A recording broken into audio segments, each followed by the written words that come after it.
guys and gals? Never here from Drakewing Gaming and 70 Mount Twitter, the Gaming Drag. Today I'm coming back at you another Let's Play episode of Promises to Keep, Hunter's Path. So yeah, let's go ahead and jump right back in, shall we? Alarm chain, you were up and let's go. Rofi calls out as he enters the kitchen. His eyes light up when he sees me at the table. Oh, morning, Leo. Morning, Rofi. Rofi grins at me, then makes his way over to the fridge. What are we cooking today? Artemis joins him in front of the fridge, inspecting the available ingredients. I take that as my cue to excuse myself, not wanting to get in their way. I return to the living room and sit on the couch. Seems like Ollie is a late sleeper. I wonder if he's up yet. I get Ollie's number from our group chat and send him a text. Hey, you up? After a few minutes, I get a response. Barely. Why? That face. Want to hang for a bit, if you aren't too sleepy? His response comes instantly. Oh, yeah, come upstairs. Ollie answers the door on the second knock, still rubbing sleep from his eyes. Morning. Morning, Ollie. Hope I didn't wake you. Nah. He lets out a huge, toothy yawn. You're good. Come on in. The room looks pretty much the same as yesterday, with the notable exception of the finished desktop setup, pulsing with an assortment of colors. Looks like you've got everything set up. Looking good. Yeah. He yawns again, nodding. Let me boot it up for you. Ollie's desktop background, at least the parts of it visible beneath the clutter of files and folders, looks like some sort of painting. A lone knight kneeling at the foot of a grave, bearing a gilded shield inlaid with 7 glittering gemstones. My view is quickly obstructed as the dyno begins pulling up windows, filling each monitor in a matter of seconds.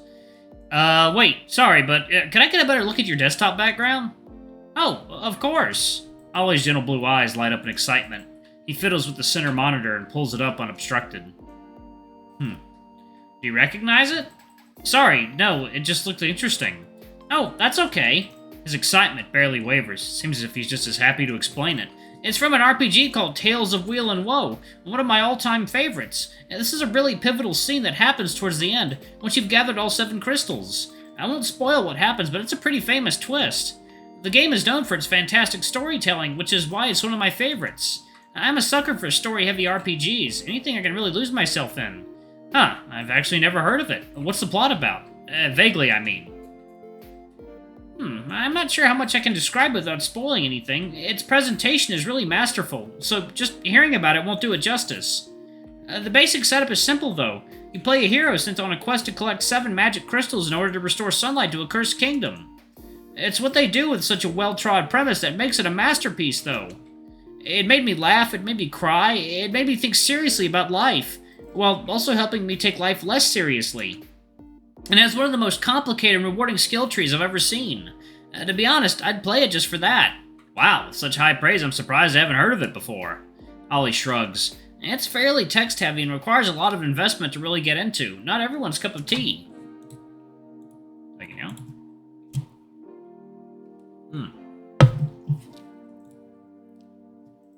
The story, though? It's just so perfect. God, I really want to talk about it, but... Spoilers. Spoilers. What else can we talk about? Are there any games you've been into recently? Well, I'm actually into story-heavy games myself. Yeah? Well, what kind of stories do you like best, Leo? Like happy stories, serious and sad stories with happy endings. This might be a weird answer, but I like sad stories with happy endings. Stories that make me feel a range of emotions, and that challenge me to see both the light and the dark side of things. And that's not a weird answer at all. It's how I feel, too. The dino's tail swishes lightly behind him, reminiscent of a wag. Stories that don't shrink away from pain and sadness, but don't wallow in it either. Ollie starts to stutter a little, cheeks turning slightly red. I mean, I feel sad pretty often, so I guess it's nice to be reminded that other people feel the same way. Ollie looks directly into my eyes, his face deeply serious. But it's also nice to be reminded that there are alternatives to sorrow, that sadness isn't a foregone conclusion, that hope really does spring eternal. I guess that's kind of a cliche, but, you know, sometimes things are cliches for a reason. Sometimes it's because they're beautiful and true. You know, I really think you would like Tales of Wheel and Woe. The name is very descriptive. Plenty of sunshine, plenty of shadow. And once you've played it, we can talk about it for real. Okay then, it's a promise. Ollie beams at me, trying and failing to rein in his excitement. Great! Oh, I'm so excited for you to start. There's several easy places where you can buy it, so... Ah! With an abrupt sound, the lights in the room go out, followed immediately after by Ollie's computer screens. In an instant, we're bathed in darkness, eyes locking in grim understanding. The power. Shit! I knew I should have brought that surge protector. We hear voices from downstairs. Clearly, everyone else has noticed it too. Both our phones buzz. It's Artemis. The power is out. Everyone please gather in the living room. You too, Ollie. The dino huffs in annoyance. There's no need to single me out. I would have come down. Come on, Leo, let's go. When we reach the base of the stairs, we find Artemis in the living room, stiffly pacing back and forth. There you are, Ollie. Come sit down here. The gas fire may have turned off, but it's still warm here. Artemis is fine. Artemis, it's fine. The power just went out. It's still warm everywhere. You know how quickly heat can leach out of a building. Please, just sit. He gestures to the couch, the anxiety now plain in his voice. For a moment, the two of them just look at each other. And then Ollie stiffly walks to the couch and sits, averting his eyes. Thank you. The bird turns to me. Have you seen Theo? No, not since this morning. He did say he was going to check on some houses after shoveling. The bird's scowl deepens, his forehead furrowing into a mess of feathery wrinkles. Great, just great.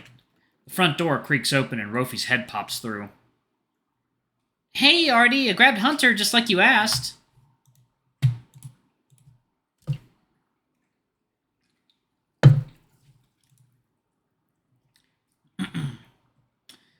Hey, what's going on? I was just getting into the shoveling groove.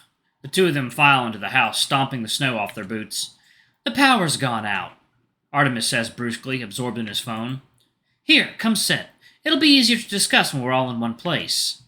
Oh, well, what about Theo? He wanted to check on a few neighbors, but he's still... Yes, I know. The bird cuts him off with a raised talon and slips his phone back into his pocket. I just sent him a text, hopefully. All of our heads turn to a nearby side table. Wordlessly, Artemis walks over to the table and picks up the phone sitting on its surface. Unfucking believable. Is it? Yep, it's Theo's. Sure, yeah, just wander off into a snowstorm without your phone. Real smart. I'll go get him then. Artemis shakes his head in annoyance, eyes darting around the room. No, you stay here. There's no point in splitting up.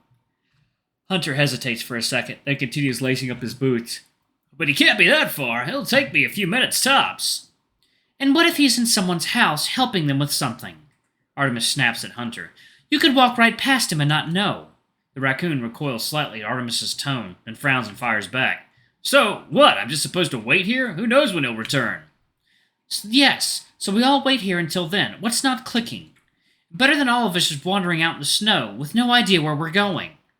Well, Artie, it would only be one of us. Why is it so hard for you two to just sit still?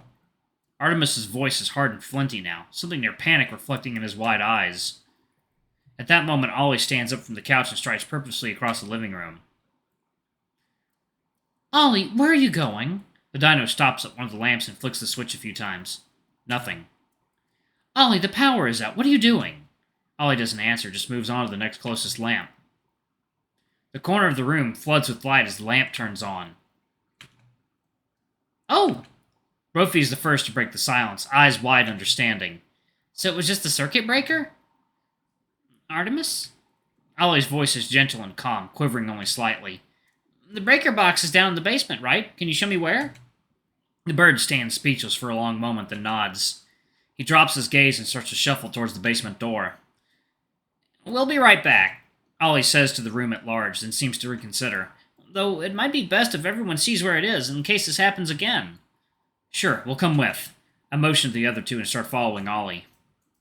The basement is spacious, though dimly lit by a few small snow-covered windows. Aided by his phone flashlight, Ollie locates the breaker box and quickly finds the trip switch. There we go.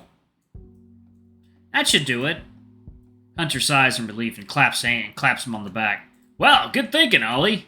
I don't know why, but I never thought it'd be the circuit breaker. Yeah, me neither. I guess it's because there's been so many power outages already. The dino blushes and scratches the back of his head. I mean, the wiring in my building sucks, and I tend to use a lot of plugs at once, so I'm used to having to reset the circuits a lot. Speaking of, I'll keep my desktop unplugged for now. I think that was probably what did it. Huh? You sure? I bet we can find some other stuff to unplug so you can still use it.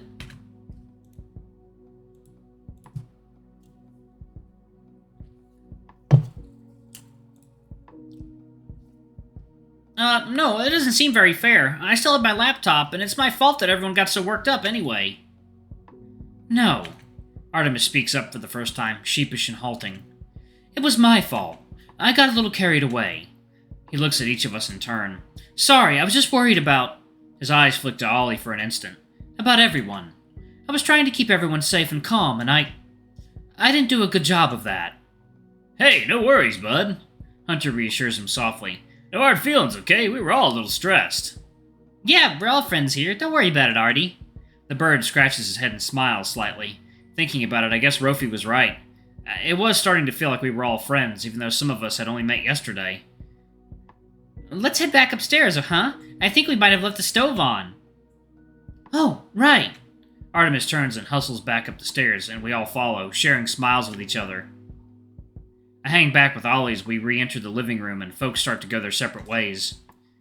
Really good call, Ollie. You saved us all a big headache. It was nothing, really. He glances over at the kitchen, where Artemis and Rofi are still figuring out lunch.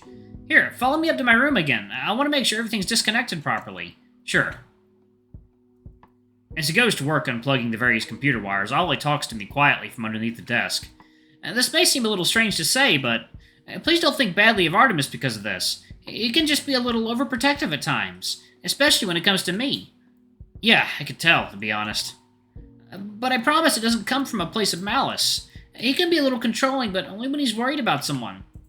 Finishing his work, Ollie looks up at me with serious eyes. I know he cares about all of us here, not just me. He's really warmed up to the rest of you as well, far quicker than he normally does. And, well, it's nice to see... Between the two of us, he may seem like the more outgoing one, but... Honestly, he has as much trouble making friends as I do. Seeing something in Ollie's eyes catches my attention. A deep, tender warmth. It makes me want to ask, hey, sorry if this is a little forward, but...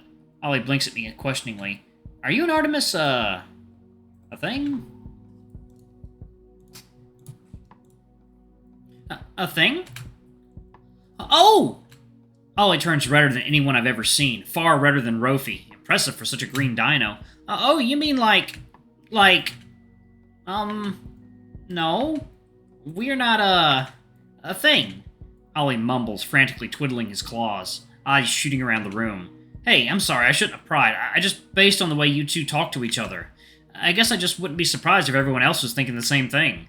Really? Oh. Well, no. I mean, it's not like I wouldn't. I mean, look, it's okay, I'll drop it. Like I said, I shouldn't have brought it up. Sorry. No, we're not a thing. We're very good friends. Right, of course. Makes sense. A bit of awkwardness still hangs in the air as Ollie fiddles a bit more with his setup. Right as I start to check my phone, he speaks up. If you don't mind, I think I'd like to take a shower and freshen up. Oh, sure. Today's been a little more exciting than I'd bargained for. Ollie chuckles slightly, running his claws through his crest. Agreed, and I didn't sleep that well either. You too, huh? Well, if you ever find yourself awake in the middle of the night, shoot me a text. There's a decent chance I'll be awake then, too. Deal. Enjoy your shower. Theo left towels and everything else you might need in the bathroom, so you should be all set. Thanks. I'll see you around, Leo. See you around, Ollie. Alright, I'm going to go ahead and pause it right there. Thank you all so much for watching. Don't forget to like, comment, subscribe, ring that notification bell, and check out our Patreon if you can. It always helps. Before I go, I'm going to give a quick shout out to our lovely bronze tier patrons. Thank you all for what I do for the channel. We greatly appreciate your support. Thank you to our silver tier patron, Cade Silver, and thank you going above and beyond. It's greatly appreciated. Thanks to our 3 gold tier patrons, Zeke, Toby, and Blue Wolf Alpha. Y'all are awesome. We love you. Thank you for subbing to Ultimate Tier. Anyway, if y'all want to get your names in the credits, get access to all of our Safe for Work contents as little as $5. Alrighty, I love you all, and I'll see you all in the next video. Bye-bye.